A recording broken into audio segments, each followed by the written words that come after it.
En el gobierno de Mauricio Macri, el primero en hablar fue el secretario de Derechos Humanos de la Nación, Claudio Abruz, quien dijo que era un fallo de la Corte Suprema y que había que respetarlo como tal.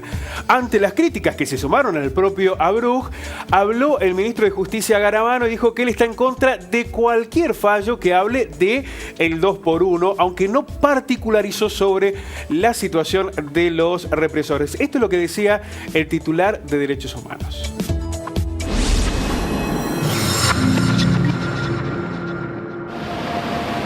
El secretario de Derechos Humanos de la Nación, Claudio Abruz, acató hoy el fallo de la Corte Suprema de Justicia que declaró aplicable el beneficio del cómputo del 2x1 para el caso de un condenado por delitos de lesa humanidad.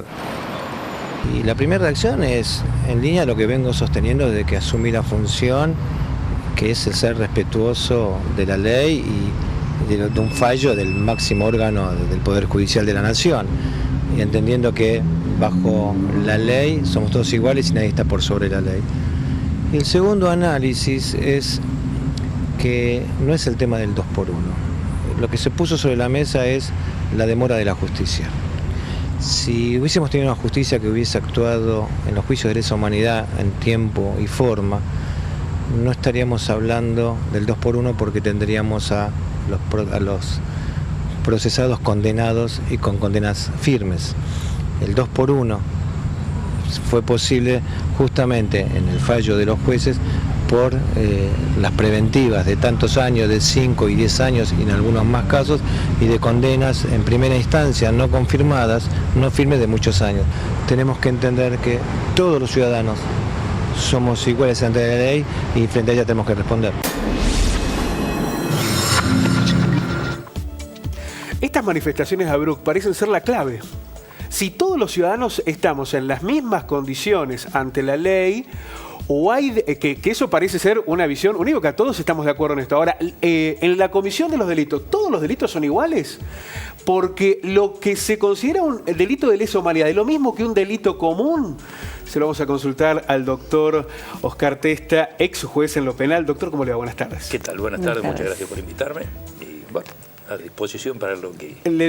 Decíamos en lo que planteaba Abruz, efectivamente, todos los ciudadanos estamos en igualdad de condiciones ante la ley. Ahora, ¿todos los delitos son lo mismo? Porque lo que planteaba Estela de Carlotto es que no se puede considerar de la misma manera a un delito de lesa humanidad que a un delito común, ¿no? Evidentemente que eso es así. Los delitos de lesa humanidad, tal cual incluso han sido plasmados en este fallo de la Corte, es decir, acá tenemos 3 votos, 2 de los cuales son coincidentes en el sentido de apoyar la aplicación del 2x1, en este caso de un señor Muña, y el voto de la minoría de Maqueda y de Lorenzetti. Allí lo dicen muy claramente, es decir, los delitos de lesa humanidad son delitos muy específicos, muy especiales, en el cual se rigen por una serie de normas que forman parte del derecho penal internacional, en el cual este tipo de medidas son inaplicables, así como son imprescriptibles, como no se los puede indultar, no se puede tomar ningún tipo de medida que sí se puede aplicar respecto de un delito común, tampoco se puede aplicar una norma, si se quiere, menor, como en este caso, que es una norma regulatoria de la ejecución de la pena, es decir, que tiene como única finalidad el cómputo de la pena y la determinación de los beneficios que eventualmente le pueden corresponder o incluso la libertad misma al condenado. Doctor, vamos a conocer en principio quién es este represor que se ha visto beneficiado con el 2x1 para poder contextualizarlo. Bien. ¿Quién es Luis Muña? Muña es un civil que formó parte del llamado Grupo SWAT, que operó en el Hospital Posadas. Era parte de la seguridad interna del establecimiento y el 28 de marzo de 1976 participó de un operativo con tanques y helicópteros que comandó Reinaldo Vignone, quien era el delegado de la Junta Militar en el área de bienestar social. Su intervención en el Hospital Posadas consistió en el secuestro de 22 personas, de las cuales 6 continúan desaparecidas. Muiña quedó detenido en octubre de 2007 y fue condenado a fines de 2011 a 13 años de prisión por 5 casos de secuestros y torturas. Es decir, no hablamos de un delincuente común, hablamos de alguien que, aún siendo civil, formó parte de esa estructura represiva. ¿Qué precedente marca, doctor, lo que ha fallado la Corte en relación a otros represores hoy condenados en la Argentina? La cuestión esta de la aplicación del 2x1 no es una cosa novedosa, ni es la primera vez que es tratada por tribunales trascendentes, no solamente la Corte, sino fue tratado por casación penal, por los tribunales orales federales que han tenido que disponer o resolver situaciones que han venido siendo planteadas de manera sistemática por casi todos los acusados en este tipo de juicios, una vez que las sentencias han quedado firmes y ha sido necesario realizar el cómputo de la pena.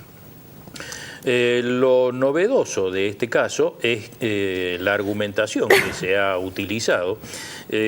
A mí me llaman la atención dos cuestiones, quiero aclarar antes que nada.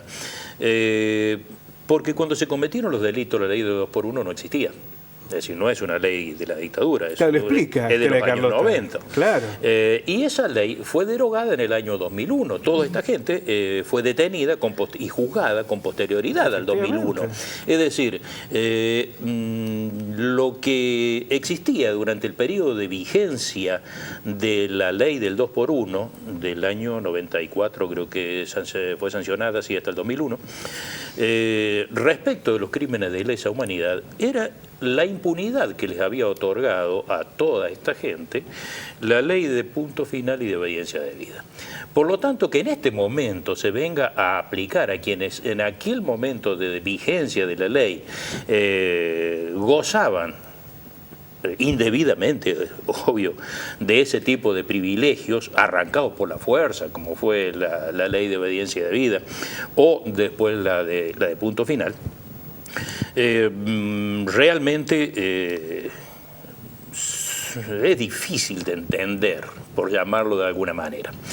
El fundamento de la Corte es la aplicación de la ley penal más benigna. Por ahí no se ha debatido mucho respecto de las cuestiones técnicas que encierra esta ley, qué es la ley penal más benigna y cuándo juega.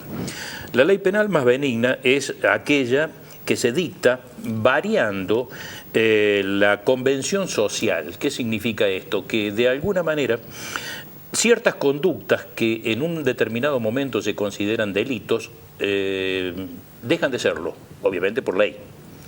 Y en otros casos en los cuales ciertos delitos penados con una determinada sanción de mínimos o máximos es reducida. Todos aquellos condenados que están cumpliendo sentencia por un delito que deja de ser delito, la ley penal más benigna, que aparte de rango constitucional, no es una ocurrencia común y corriente, es una cuestión pesada, obviamente desde el momento que entra en vigencia dejarían de haber cometido el delito y no se puede tener el ejemplo concreto de los que hemos tenido en estos últimos años, el delito de desacato. El delito de desacato fue derogado durante el gobierno de Menem, después de una utilización a mansalva, entre los cuales varios colegas de ustedes estuvieron en la picota con ese tema, porque no se podía hablar mal ni agredir a ningún político en ejercicio de sus funciones. De censura, exactamente. Doctor, ¿no funcionaba hay como una mordaza. fallo de la Corte también una intencionalidad política? Digo, votaron los dos jueces que habían sido nombrados por Macri y Hayton del Nolasco, que fue respaldada en su continuidad también porque al menos el gobierno nacional no apeló a esa instancia, de mellar el poder de Lorenzetti, esto es lo que algunos especulan, ¿no? Es así y es una especulación como tal, no tenemos absolutamente ningún elemento que nos diga que eso es efectivamente cierto. De cualquier manera tampoco se puede descartar en este juego de intereses. Con más razón, claro, exactamente. Cuando en los 3 votos, tanto el de Rossetti que adhiere al de Hayton y al de Rosenkrantz, los 3 tienen componentes políticos. Hay frases de un intenso contenido político. En el voto de Hayton hacen referencia a que no se puede combatir lo que ha sido denigrado históricamente como un accionar terrible de la dictadura, sin, digamos, con los mismos medios vendría a ser. Como Es si fuese un decir, revanchismo, claro, digamos. exactamente. Rossetti se lo plantea como un dilema moral a esa misma situación y termina cayendo en la misma conclusión. Es decir, si somos civilizados no debemos actuar como actuaron ellos. A diferencia del voto de la minoría que dice esto es absolutamente injustificado porque se da de patadas con toda la doctrina que tiene sentada la misma Corte o la misma justicia argentina, que lo establece y lo fija muy concretamente como una cuestión de Estado en el cual los tres poderes de manera concordante han seguido adelante con los juicios y los han culminado de manera tal que, bueno, de hecho, si algo se le reconoce a la República Argentina a nivel internacional, hoy por hoy es la valentía que ha tenido para llevar adelante estos juicios y condenar a todos quienes se han visto involucrados en la represión. Doctor, muchísimas gracias por ayudarnos a comprender un fallo que a nosotros también nos ha sorprendido desde esa vocación histórica de la búsqueda de justicia, lo que ha sucedido en la última dictadura militar, sobre todo porque puede marcar un punto de referencia que ojalá no tenga un efecto dominó en la justicia argentina. Digamos que mete miedo. Personalmente me mete miedo.